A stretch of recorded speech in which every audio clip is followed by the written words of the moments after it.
सद्बुद्धि, सन्मार्ग और कार्य का संकल्प देना, अडिग रहे विश्वास तुम पर, ऐसा अंतः कर देना, मेरे हृदय में आने में तुम्हें कोई संकोच न हो। हे गुरुदेव, मुझे नज़रों से दूर कभी न होने देना। हे गुरुदेव, मुझे नज़रों से दूर कभी न होने देना। नमस्कार। गायत्री चिंतन धारा के इस सतत प्रवाह में आप सभी का पुनः स्वागत है। मित्रों, लोग प्रायः कहते हैं कि हम तो सामान्य गृहस्थ हैं, दुनिया भर की मुसीबतों में पड़े हैं, हमको ये जप तप अनुष्ठान इन सब के लिए समय कहाँ है, और ये हमारा काम नहीं है भाई, हम तो भगवान को दूर से हाथ जोड़ देते हैं, और ये साधना अनुष्ठान जो है हमारा काम नहीं है। लेकिन ये एक गलत फहमी है, और इस गलत फहमी को जितनी जल्दी दूर कर लें उतना अच्छा है। वो इसलिए कि आज अभी जो आप कह रहे हैं, तो आप की जो पारिवारिक स्थिति है, आप अभी जिन समस्याओं में जूझ रहे हैं उसका एक तनाव है, इसलिए आप कुछ कह रहे हैं। लेकिन वास्तव में यदि आप गंभीर होकर चिंतन करें तो ईश्वर की दुनिया में 84 लाख योनियों में इतने सारे जीव अपनी अपनी ज़िंदगी जी रहे हैं। अब ईश्वर सबको अपनी करनी का फल देता है, और जो अच्छा काम करता है उसको प्रमोट भी करता है। ये करता है मतलब ये ऐसी व्यवस्था ही है। अब आप सोचिए कि 84 लाख कक्षाओं से उत्तीर्ण होते होते, उत्तीर्ण होते होते कह रहा हूँ मैं, 84 लाख कक्षाओं से उत्तीर्ण होते होते हमको आपको ये मनुष्य शरीर मिला है। क्या ये हमारा प्रमोशन नहीं है? अगर ये हमारा प्रमोशन नहीं है तो फिर इतने अच्छा दिमाग, इतने अच्छे परिस्थितियाँ रहने के लिए, ठंडी गर्मी बरसात सबके लिए हमारे पास साधन है। भोजन की हमको चिंता नहीं करनी पड़ती। बहुत सारी चीज़ें आप देखिए ना, अन्य प्राणियों के बजाय मनुष्य को कितनी सुविधाएं मिली हैं। तो क्या ये सुविधाएं मुफ्त में मिली हैं? नहीं। जीवन में जो कुछ भी होता है कर्मों का परिणाम होता है। आपने श्रेष्ठ कर्म किए, इसलिए आप प्रमोट होते होते 84 लाख योनियों से ऊपर उठ करके मनुष्य योनि में आ गए। किन्हीं परिस्थितियों में पढ़कर आप ये कह रहे हैं। होता क्या है, कोई एक माला जाप करता है, कोई 2 माला जाप करता है, कोई केवल अगरबत्ती लगा के काम में चले जाता है, तो उनको ये लगता है कि हम साधक नहीं हैं। जब आप साधक नहीं हैं बोलोगे तो आपके काम की शैली, चिंतन की शैली अलग टाइप की हो जाएगी। और जब आप कहेंगे कि नहीं मैं साधक हूँ, मैं अमुक का शिष्य हूँ और मैं ये साधना करता हूँ, भले थोड़ी क्यों ना हो लेकिन करता हूँ, एक माला करता हूँ, एक चालीसा पढ़ता हूँ, लेकिन कुछ तो करता हूँ, आप स्वीकार तो कीजिए। जब आप स्वीकार करेंगे कि मैं साधक हूँ तो साधना के मार्ग पर आपके कदम आगे बढ़ेंगे। साधना मतलब कोई भगवान के लिए कुछ दे रहा है ऐसा थोड़ी है। भगवान के लिए कुछ दे रहा है ऐसा थोड़ी। साधना मतलब अपने जीवन को साध रहा हूँ, जीवन को साधा है, श्रेष्ठ कर्म किया है, इसीलिए तो 84 लाख योनियों से यहाँ तक आए हैं। तो जो मनुष्य बन गया वो दुर्भाग्यशाली तो हो नहीं सकता। दुर्भाग्यशाली कैसे होगा? 84 लाख योनियों में प्रमोट होते आप यहाँ तक आए हो। हाँ, आज आपको लगता है कि मेरे से बैठते नहीं बनता, कि मेरे से उठते नहीं बनता, कि मेरे को जाप करते समय नींद आ जाती है या इधर उधर के विचार आते हैं। ये समस्या हो सकती है, ये समस्या हो सकती है, लेकिन आप दुर्भाग्यशाली नहीं हैं और आप साधना कर रहे हैं। साधना नहीं करते तो मनुष्य जन्म मिल ही नहीं पाता। तो इसको बेस मान करके अब आगे का अपन चिंतन करेंगे। आप अभी सोच रहे होंगे कि ये तो कोई नवरात्रि साधना का समय भी नहीं है और अभी साधना के विषय पर चर्चा क्यों हो रही है। मित्रों, कभी लोग प्राय बात करने में कहते हैं कि भैया हमारे से तो चंद्रायण व्रत नहीं हो पाएगा, महीने भर ऐसा करना पड़ता है, 1.25 लाख जाप तो 40 दिन लग जाते हैं, हमारे से वो नहीं हो पाता है, और इसलिए वो लोग ये सोचते हैं कि ये काम हमसे नहीं बने। लेकिन मन के हारे हार है, मन के जीते जीत। आप अगर एक माला भी जाप कर रहे हैं तो वो साधना का अंग है। और जो लोग चंद्रायण व्रत अभी किए हैं या 1.25 लाख अनुष्ठान अभी उनका जारी है या कर चुके हैं, उनके लिए तो विशेष ये सोचने का विषय है भाई, जो भी ये चंद्रायण आदि व्रत हमने किया है, इसकी जो तप ऊर्जा है, या आप माला जाप करते हैं तो उसकी जो तप ऊर्जा है, ये तप ऊर्जा आत्मसात होनी चाहिए। क्योंकि आप तप कर रहे हैं ना, तो तप मतलब कष्ट का काम है। माला जाप कर रहे हैं, अपना समय निकाल करके 24 घंटे में यदि आप 10 मिनट 15 मिनट भी बैठ रहे हैं तो ये भी तो एक तप का काम है। आजकल की व्यस्त जिंदगी में आपने इतना समय निकालकर खान पान निद्रा विलास इस पर अंकुश रखा, घंटों एक ही आसन में बैठे, न जाने कितने कष्ट सहे, लगातार मंत्र जाप किया, फिर पूर्णाहुति दान दक्षिणा, अनुष्ठान में तो ये सब होता है ना, ये सब होता है। आप कहेंगे कि इसका लाभ हमको, अनुष्ठान हो गया तो इसका लाभ हमको मिल गया।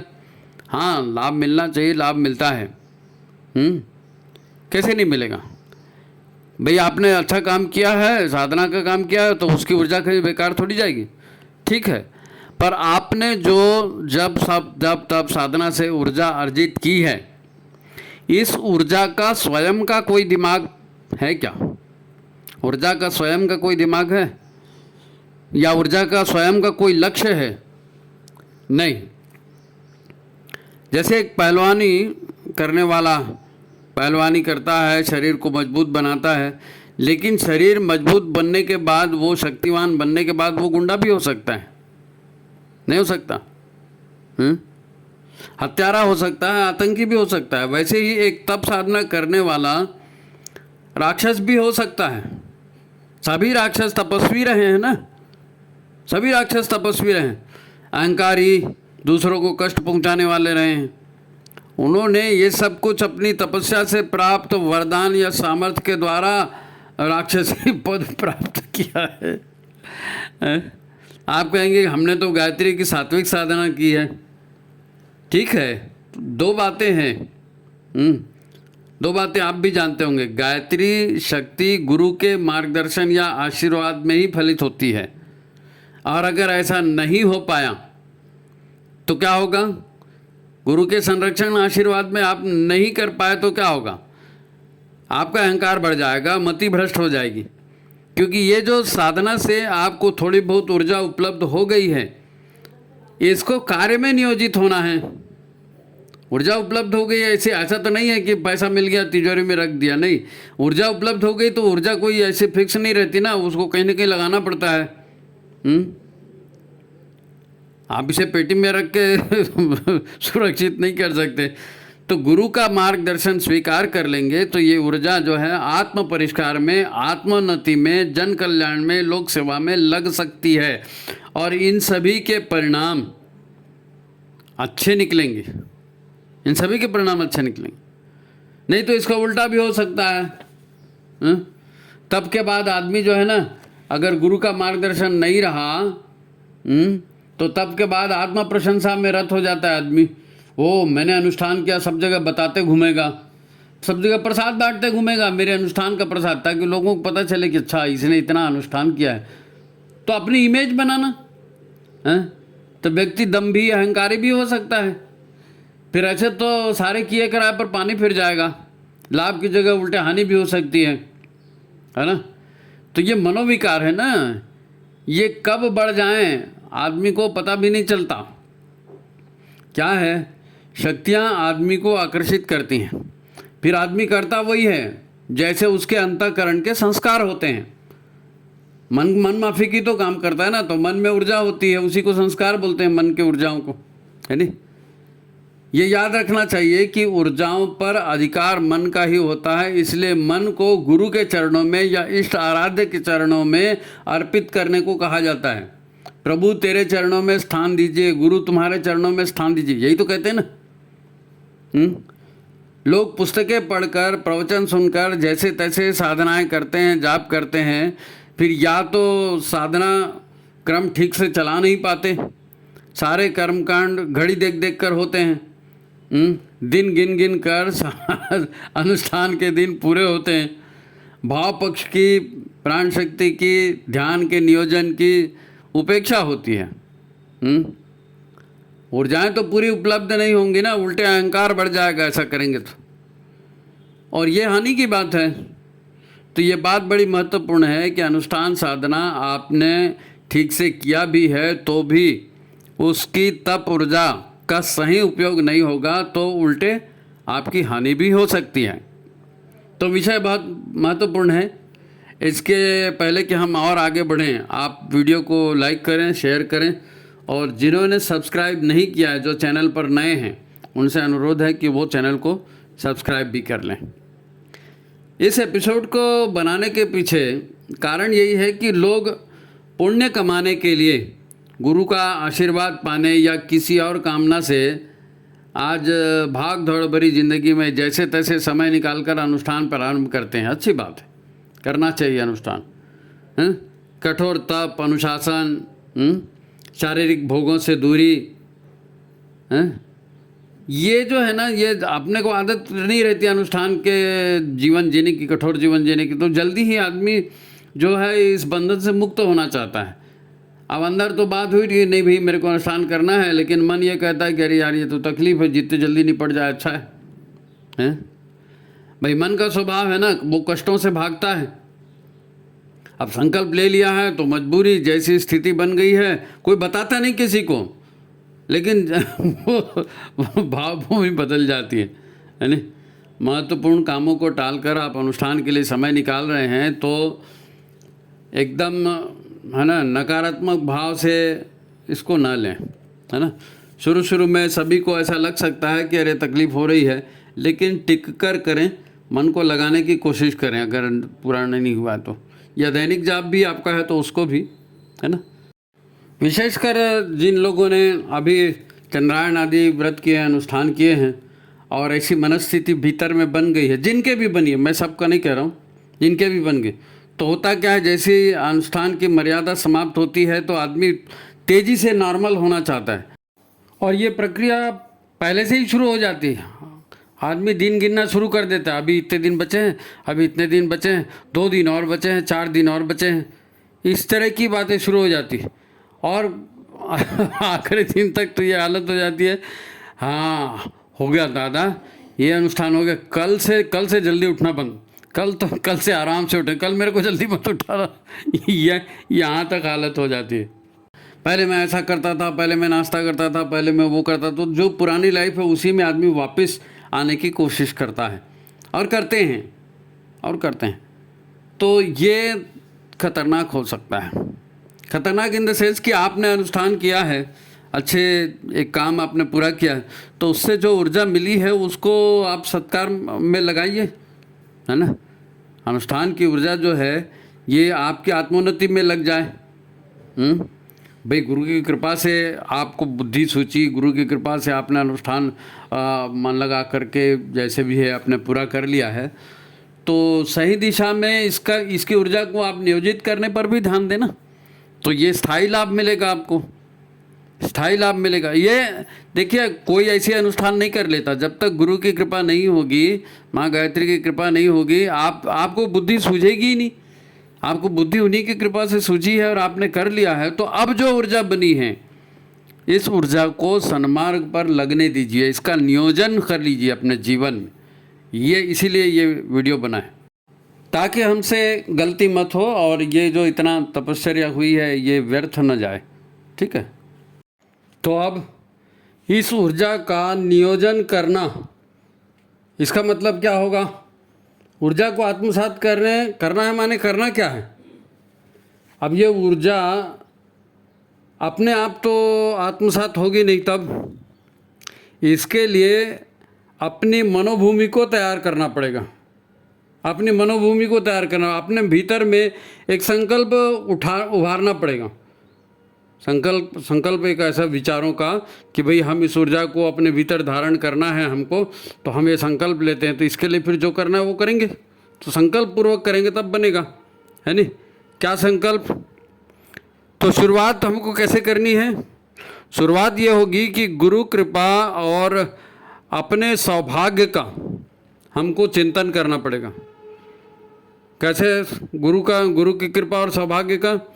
गुरु की कृपा ये है कि उनका मार्गदर्शन मिल रहा है, वो हमको सन्मार्ग पर लेके चल रहे हैं। और सौभाग्य का ये कि भाई मनुष्य तन मिल गया है और सद्बुद्धि मिल गई है, गुरु भी मिल गए, सौभाग्य है ना।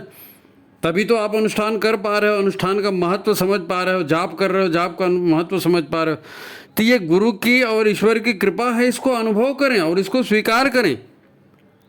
इसको स्वीकार करें कि ईश्वर और सद्गुरु जो है ना, दोनों हमको ये मानते हैं कि हाँ ये आत्मविकास कर सकता है ना। और इसलिए उनकी उम्मीदें भी हमारे से है कि हाँ भाई वो हमको आत्मविश्वास करने योग्य मान रहे हैं।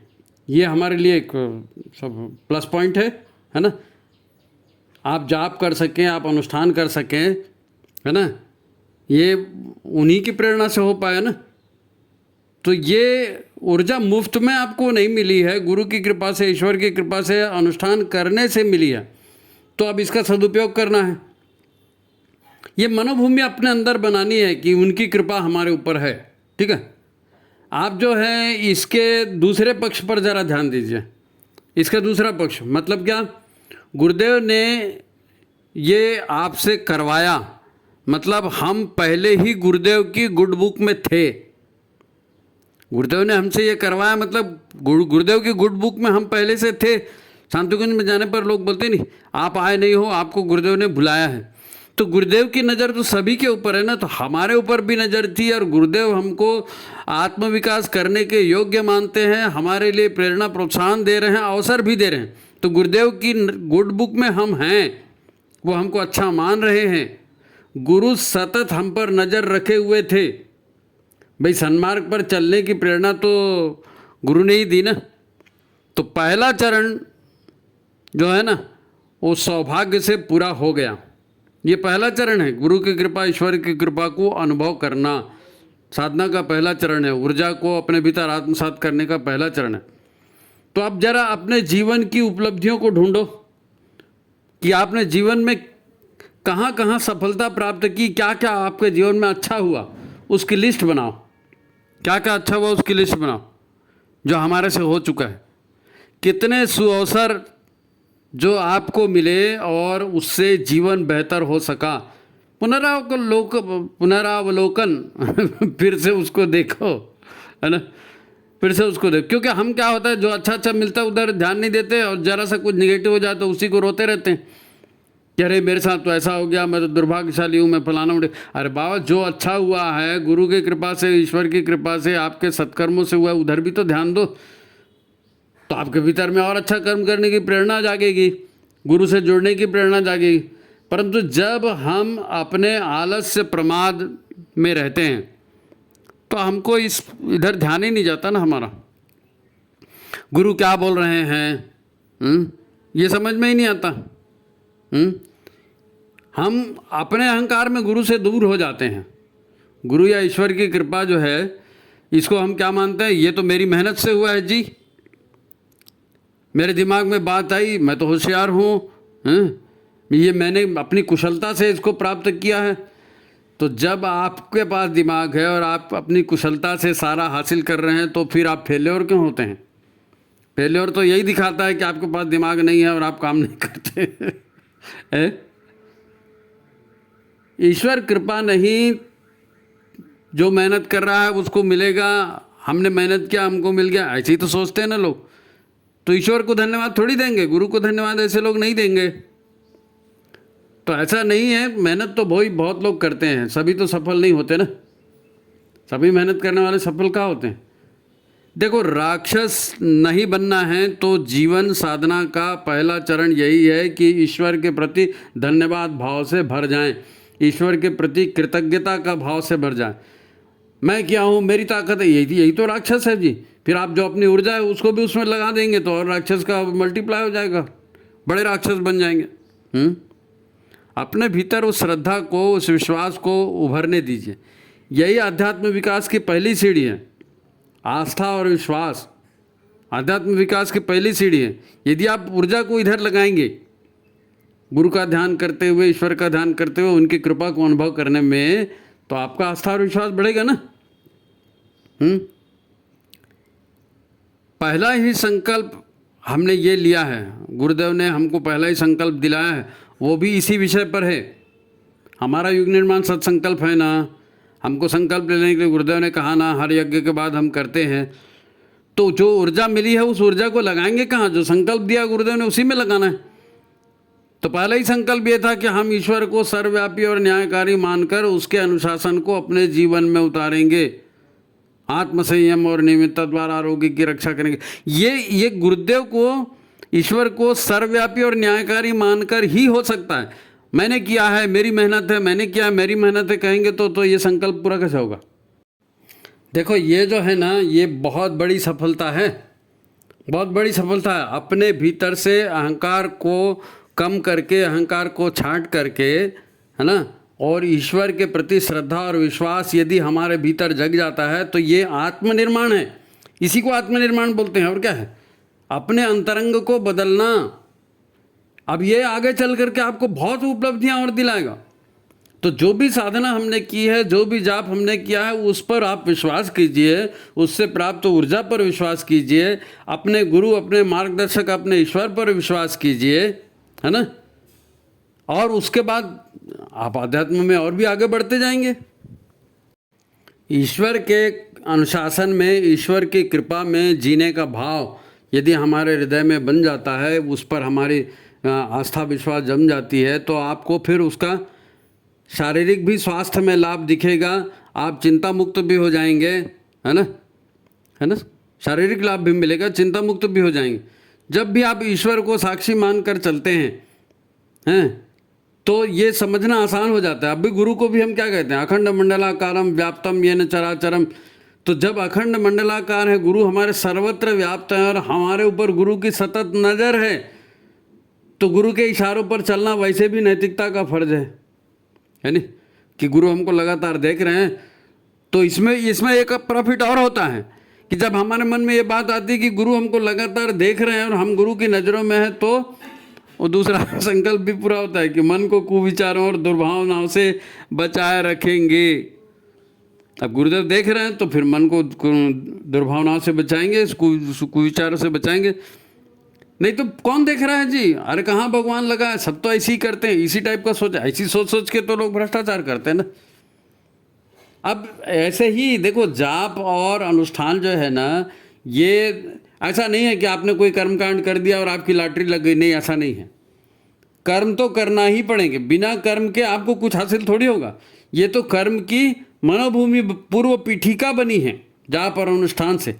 अपने कषाय कल्मशों को, अपनी बुराइयों को, अपनी नकारात्मकता को हटाने के लिए आपने ये पुरुषार्थ किया है। पुरुषार्थ का मतलब ही यही होता है। पुरुष और प्रकृति है ना, तो चीज़ है नहीं दुनिया में। और क्या है? पुरुष और प्रकृति के सिवाय क्या है? तो प्रकृति माया का खेल खेलती है, ये भी कर लो, वो भी कर लो, वो भी भोग कर लो, ये भी पद पालो, प्रतिष्ठा पालो, फलाना कर लो, ये माया है। और पुरुषार्थ मतलब आप माया के लिए काम नहीं कर रहे हैं, आप पद प्रतिष्ठा के लिए काम नहीं कर रहे हैं, आपके गुरु आपको सतत देख रहे हैं और आप पुरुषार्थ, अपने पुरुष यानी अपनी आत्मा के विकास के लिए काम कर रहे हैं। आत्मा का कोई विकास वैसे नहीं करता है। क्या है? आत्मा के ऊपर जो कषाय कल्मश है उन्हीं को हटाना। भाई आत्मा तो परमात्मा के रूप है ना, सच्चिदानंद स्वरूप है। अब हम उसको मानते नहीं है कि मैं वही परम तत्व हूँ, मैं वही सच्चिदानंद स्वरूप हूँ। नहीं मानते हैं। क्यों नहीं मानते? क्योंकि वो नकारात्मक ऊर्जाओं से घिरी हुई है हमारी चेतना, नकारात्मक संस्कारों से, नकारात्मक संकल्पों से घिरी हुई है चेतना। जब हम गुरु और ईश्वर को साक्षी मानकर उस हिसाब से जीना शुरू कर देते हैं तो ये समस्या का समाधान हो जाता है। मन को कुविचारों और दुर्भावनाओं से बचाना, मैं समझता हूँ दुनिया की सबसे बड़ी साधना है, दुनिया का सबसे बड़ा पुरुषार्थ है, परिश्रम है, और यही करणीय है, यही काम करने लायक है। क्योंकि भाई ईश्वर तो हम हैं ऑलरेडी, ईश्वर तो हम हैं। देखो हमारे यहाँ दो शब्द, मैं थोड़ा सा हट के बता रहा हूँ आपको, हमारे यहाँ दो शब्दों का उपयोग होता है। एक होता है आत्मा, उसकी आत्मा भटक रही है, उसकी आत्मा पीड़ित हो गई, फलाना हो गया। आत्मा को कोई दुख पीड़ा नहीं होती और आत्मा कोई गरज नहीं पड़ी भटकने की। भटकता कौन है? जीवात्मा। तो जीवात्मा और आत्मा में फर्क है ना। जीव की जो आत्मा है वो अनेक संस्कारों से, हाँ, अनेक ऊर्जाओं से आच्छादित है। अब वो संस्कार, वो ऊर्जाएं, वो भावनाएं, वो संकल्प, वो कामनाएं, जो भी आप बोलो, ये जीवात्मा को घेरे हुए हैं।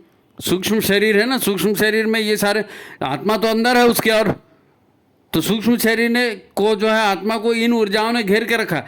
अब इन नकारात्मक ऊर्जाओं को जैसे जैसे आप हटाएंगे तो क्या होगा, आपका आत्मस्वरूप निखरना चालू होगा, आत्मस्वरूप निखरना चालू होगा। सारे कषाय कल्मश हट जाएंगे तो आप तो शुद्धात्मा बन जाओगे। बहुत बड़ी बात है ये, छोटी मोटी बात नहीं है। आपने अनुष्ठान कर लिया है, गायत्री जाप कर लिया, तो ये युग परिवर्तनकारी काम है। हजारों लाखों वर्षों से आप जी रहे हो और आपको गुरु मिल गया और आपने जाप अनुष्ठान शुरू कर दिया, तो ये छोटी मोटी बात कतई नहीं है। आप इस बात की चिंता बिल्कुल मत कीजिए कि कल से अनुष्ठान हो रहा है तो कल से जाके जलेबी खाएंगे और कल को आराम से देरी से सो के उठेंगे। नहीं, आप जैसी ज़िंदगी चल रही थी चलने दो ना। ज़बरदस्ती उसको लिपापोती क्यों कर रहे हो? ज़बरदस्ती उसको लिपापोती नहीं करना है ना। आप जो है, गुरु आपको लगातार देख रहे हैं और कुविचार और दुर्भावनाओं से आप इसी माध्यम से बच सकते हैं, गुरु की कृपा। हाँ भाई, वो देख रहे हैं तो ज़रा भाई पुलिस वाला खड़ा है तो रॉन्ग साइड मत जाओ, है नहीं।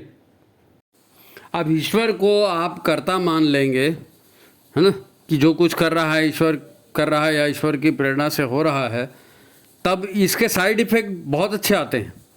साइड इफ़ेक्ट बहुत अच्छे। जब कर्ता आप ईश्वर को मानेंगे ना, तो आपके भीतर दूसरे के लिए बदले की भावना नहीं आएगी। भाई मेरी कोई गलतफहमी होगी, मैंने कुछ पाप किया होगा इसलिए भगवान ने मेरे को ऐसा दिया, उसकी कोई गलती नहीं है, तो आप राग द्वेष से दूर हो जाएंगे। दूसरे की गलती आप नहीं दिखेगी, आप घृणा नहीं करेंगे, आप तिरस्कार नहीं करेंगे, घृणा नहीं करेंगे, तिरस्कार नहीं रखेंगे, बदले की भावना नहीं रखेंगे। तो ये तो ईश्वर से जुड़ने वाला काम हो गया ना, अहंकार को काटने वाला काम हो गया। या आपके दिल में दो ही चीज़ें हो सकती हैं, या तो ईश्वर होगा या अहंकार होगा। अहंकार है तो ईश्वर नहीं है, ईश्वर है तो अहंकार नहीं है नहीं। तो ये एक को साधेंगे तो सारे सदते चले जाएंगे। मन को कुविचार और दुर्भावनाओं से बचाना बहुत बड़ी बात है ये, है नहीं। साधना काल जो है ना, जिंदगी में कभी समाप्त नहीं होता। आपने 1.25 लाख का जाप कर दिया, आपने चंद्रायण कर दिया, या आपने 5 माला 11 माला का संकल्प पूरा कर दिया, मतलब उतना जाप या उतना अनुष्ठान, है ना, इससे मात्र जीवन साधना हो गई ऐसा नहीं है। इतने मात्र से जीवन साधना ऐसा हो गई ऐसा नहीं है ना। गुरु का संबंध जो है ना, ऐसे ही नहीं टूटता भाई कि हमने एक अनुष्ठान कर लिया, जयराम जी की, अब तुम कुछ मत बोलना, ऐसा थोड़ी होता है। गुरु का संबंध जो है, गुरु तो हमको ईश्वर से मिलाने के लिए आया है, सिखाने के लिए आया है। जीवन मिला ही इसीलिए कि हम सीखें, जीवन मिला ही इसलिए है कि हम सत्य को जानें, है ना। शक्तियाँ, उपलब्धियाँ, ज्ञान, है ना, यही तो जीवन को सफल बनाते हैं, यही मनुष्य को शक्तिशाली बनाते हैं। इसी के द्वारा तो यज्ञ संभव हो सकेगा।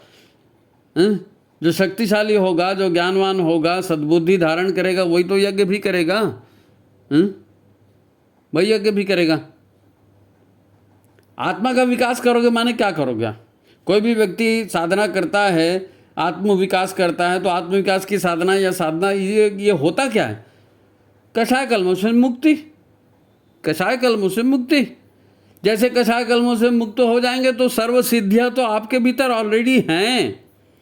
जब आप वही परम तत्व हो, जब आप वही सच्चिदानंद स्वरूप हो, गुरुदेव ने भटका हुआ देवता में जो भी लगाया वही आप हो, तो आपको फिर और बाहरी शक्ति की जरूरत क्या है?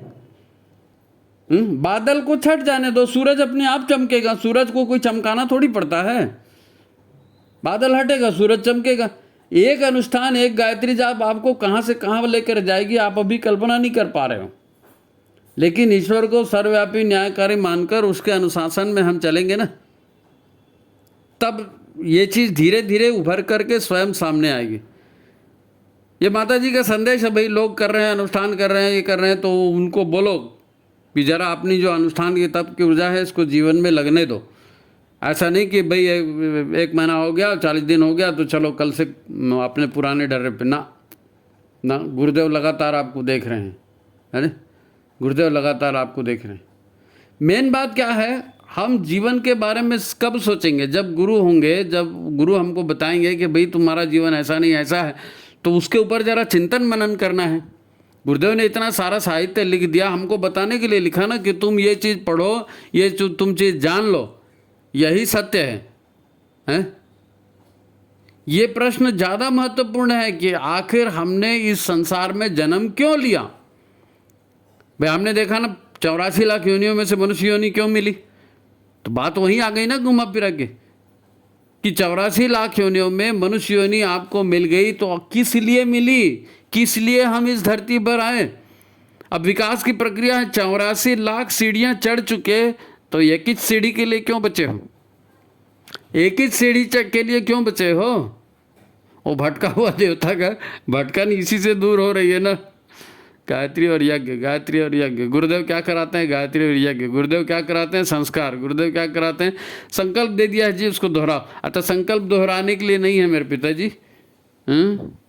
संकल्प जो है हमारे आत्म कल्याण के लिए है, हमारे आत्म विकास के लिए, मनुष्य को देवता बनाने के लिए, मनुष्य के भीतर परमात्मा की सारी शक्तियों को जगाने के लिए। वो शक्तियाँ ऑलरेडी हैं, और उसके रहते हुए हम दुख में हैं, पीड़ा में हैं, बदले की भावना में हैं, नर्क जैसा जीवन भोग रहे हैं, बीमार हैं, सारे कशा तकलीफें हम उठा रहे हैं। तो भाई उसको दूर करने का एक मौका आपको मिल गया है, सौभाग्य है। अरे भाई बड़े ताली बजा बजा करके गीत गाते हैं ना, स्वयं भगवान हमारे गुरु, परम सौभाग्य हमारा है, स्वयं नारायण नर्तन धरे हमारे बीच पधारा है। तो उसके ऊपर विश्वास करिए, उसने अनुष्ठान करने की बात कही है, ढंग से कर लीजिए। कोई शादी ब्याह न करो ऐसा तो नहीं बोल रहा है, नौकरी धंधा मत करो ऐसा तो नहीं बोल रहा है, घर परिवार मत चलाओ ऐसा तो नहीं बोल रहा है। भाई पैसे का तिजोरी हंडिया भर के जाओगे और सैकड़ों एकड़ ज़मीन खरीद के जाओगे और ढेर सारे नाती पोती पैदा करके जाओगे, तो ये पुरुषार्थ है क्या? ये तो माया का खेल है। माया हमेशा दुख देती है, सवाल ही नहीं पैदा होता। गुरु और ईश्वर की कृपा हमें दुखों से मुक्त करती है। तेरा तुझको अर्पण क्या लागे, मेरा जो भगवान ने दिया भगवान को दे दो।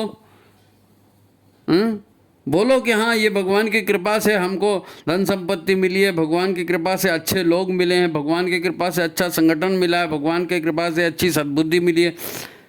जहाँ मैं मेरा किए ना, मैंने ये किया, तुमने ये किया, मैं, वो हो गया, फिर हो गया माया का चक्कर शुरू, माया का चक्कर शुरू। तो ये बहुत महत्वपूर्ण बात है और लोगों ने अनुष्ठान किया है। वंदनीय माता जी की जन्म शताब्दी हम मनाने जा रहे हैं, अखंड ज्योत की जन्म शताब्दी हम मनाने जा रहे हैं। वो अखंड ज्योत जो गुरुदेव ने स्वयं जलाई है, वो अखंड ज्योत जिसके आश्रय में गुरुदेव ने अपनी तप ऊर्जा की है। हमारा सौभाग्य है हम उसी अखंड ज्योत के आश्रय में तप ऊर्जा को अपनी आगे बढ़ाएं। भाई गुरु क्या कर सकते हैं? जहाँ तक मैं गया हूँ, चल भाई तू भी चल, चल भाई तू भी चल। गायत्री माता की कृपा, ईश्वर की कृपा तेरे को भी अक्षुण्ण मिलती रहे, तो ये सौभाग्य है। अगर माने तो ठीक है, नहीं माने तो ठीक। आज का संदेश यही है, आज का संदेश यही है। आप 1 माला करते हैं, 2 माला करते हैं, 10 माला करते हैं, अनुष्ठान करते हैं, जो भी आप करते हैं, जो भी आप करते हैं, उसके बाद आप लगातार ईश्वर की साक्षी में जिएं।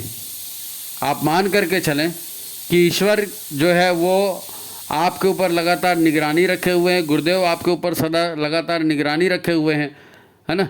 और आपकी कृपा, उनकी कृपा हमारे ऊपर है। वो चाहते हैं कि ये अपना विकास करें, दुखों से मुक्त हो जाएं।